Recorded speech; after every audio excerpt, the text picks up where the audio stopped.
Good afternoon, everybody, and welcome to the Red Bull Ring here in Austria for round 12 of the 2011 FIA Formula 2 Championship.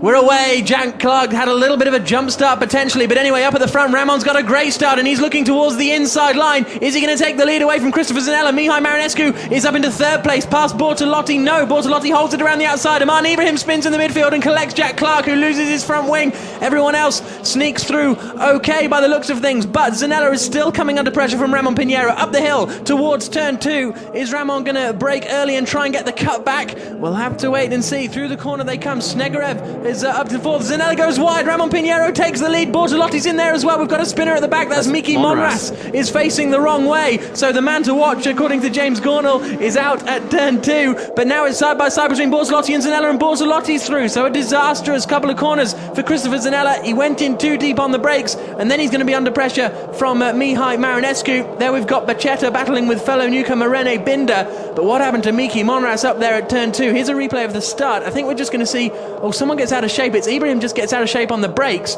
Jack Clark has nowhere to go and clouts into him, really. That was almost as if Armand forgot to brake. He went very tight to go for a gap, and then it looked like maybe on a downshift the rear wheel snatched, so not a particularly good idea from him there. And what? Monras just lost it himself. On his own. That's unbelievable. He's a very, very good driver, Mickey. I'd expect him not to do that. Well, so that's not good news for Miki Monras. No contact at all with anyone up there at turn 2. But as they come across the line at the end of the first lap, the tractor gets in our way as he goes to collect the stricken car of Aman Ibrahim. So we've got waved yellows up there. It's Ramon Pinheiro leading, Bortolotti second, Zanella third, then Marinescu fourth, Snegerev fifth, Benjamin Lariche has snuck his way up into 6th place. Tobias Hakevold, the big loser really, down in 8th position after starting in 5th place, and now he could be coming under pressure from someone behind him. It's another puncture for Alex Brundle. He picked up one in the first race of the season, but that rear left is going to need a change, and I fear he may have been involved in contact really to pick up a puncture like that. As they head down towards the Schlossgold corner once again, Snegerev and Lariche, you can see they're running. Snegerev in the silver car with the red stripes, Lariche behind in the white machine with the French colours emblazoned all over it. The man in the car that's sponsored by Quick. Ramon Pinheiro out in front once more, and Jack Clark into the pit. So I said maybe Clark and Brundle would try and work their way up the order together, but unfortunately they've just ended up in the pit lane together. And that is a very hot rear right brake by the looks of things for James Cole. The engineers and mechanics having a look at it, but it looks as though James Cole, who picked up points yesterday with a 9th place finish, won't be finishing this one today. Kelvin Schnooks and Benjamin Lariche continuing to battle over 6th position. It's a good scrap between them as they turn through the Red Bull Mobile corner, 82 miles an hour onto the start straight. But here comes Schnooks. He's got a good slipstream and is looking to the outside as they climb up towards the hill. It's going to be a difficult one to pull off around the outside. Lariche will just hold his line on the inside. Schnooks has gone around the outside, goes off the curve, off the circuit. That's going to be an interesting one, isn't it? So will he decide to let Lariche back through? Because I mean, he did kind of gain an advantage by going all 4 wheels over the white line, but we'll have to wait and see. As we can see, Ramon now has a 2-second lead. Here's Zanella and Marinescu. Marinescu on the outside in the challenge for 3rd place. Doesn't make the move stick, but he was obviously right up alongside Christopher Zanella, and now he's going to be close and in the slipstream on the run down into Schlossgold. Again, Zanella looks to the inside line, so Marinescu's going to be hard pushed to get around the outside, but he's got a great run and he makes the move stick. Zanella takes a wide line into Schlossgold. Is that going to give him a good exit and have a look into the Audi corner? He's tucked right underneath, but Marinescu at the moment has moved up into 3rd position. A great scrap here into Audi Ultra. These cars, of course, powered by Audi engines, as they now make their way down into Lauda. That was beautiful driving from Mihai. He put his car exactly where it needed to be to make sure that Christopher could not defend that position. Absolutely. So how quickly now can Luciano close in on Benjamin Lariche? What lap times are they doing? Well, it looks like they're doing similar on the last lap. What are their best laps like? Luciano Bacchetta's best lap is a 1:23.9. Benjamin Lariche's is a 1:24.1. So ultimately, Luciano Bacchetta appears to have the pace.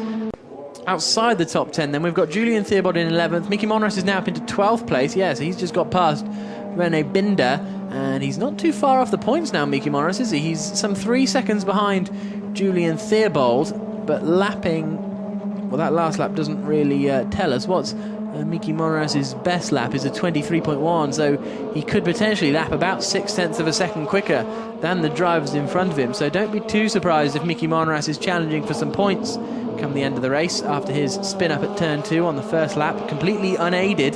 He just lost the back end under power down in second gear for that corner. You wonder if he maybe would have flicked down to first if everyone's a bit slower up there on the first lap, flick it to first to try and get a more torque on the exit, but spun it.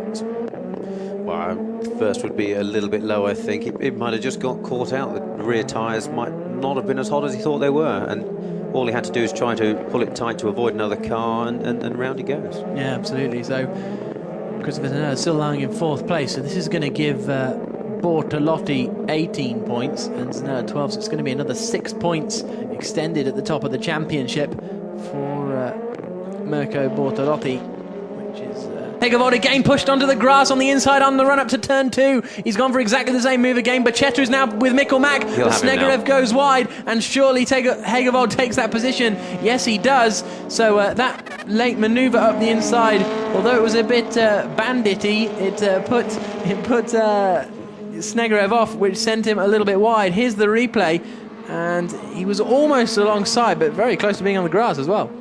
Yeah, Max was giving no quarter there. He tried to move out to give him some space, but jinked him at the last second, and it was just too tight. You're never going to get round there, and it was obvious as soon as they entered the corner that Tobias was going to take that. Absolutely. So Hegerwald moves into 6th position. Behind it all looked like it was getting pretty exciting as well, so maybe we'll cut back to that unless Snegerev can continue with the battle. Mikkel Mack is past Luciano Bacchetta now as they cross the line. Miki Monras is past Julian Theobald as well, so we've had 2 changes of position. Mikkel Mack up to 9th, Bacchetta down to 10th, Monras up to 11th, Julian Theobald down to 12th.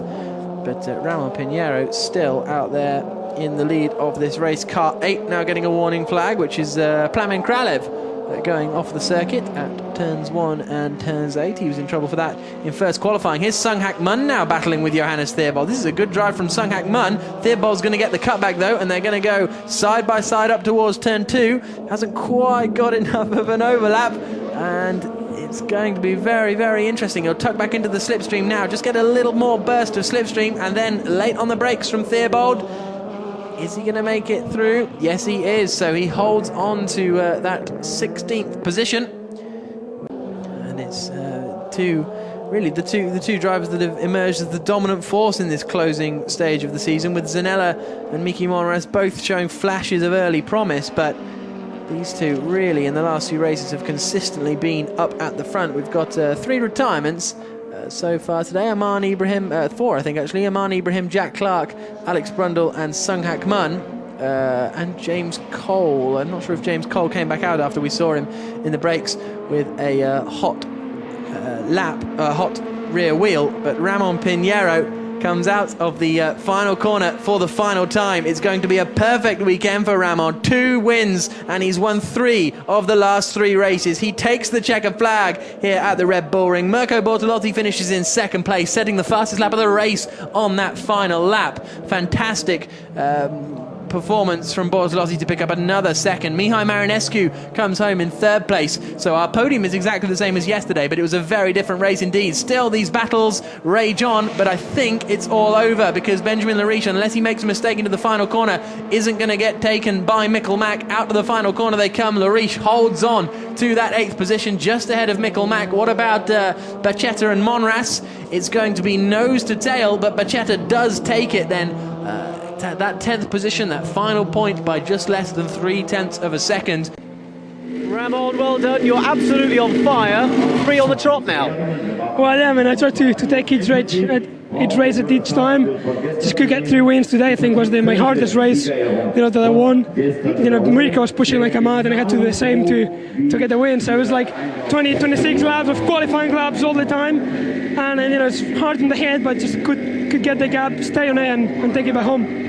You were really consistent throughout that whole race. Was it difficult? It's very tough. I mean, especially because we were pushing both really hard, and to be consistent when you just run the limit is completely tough. Well done, Ramon.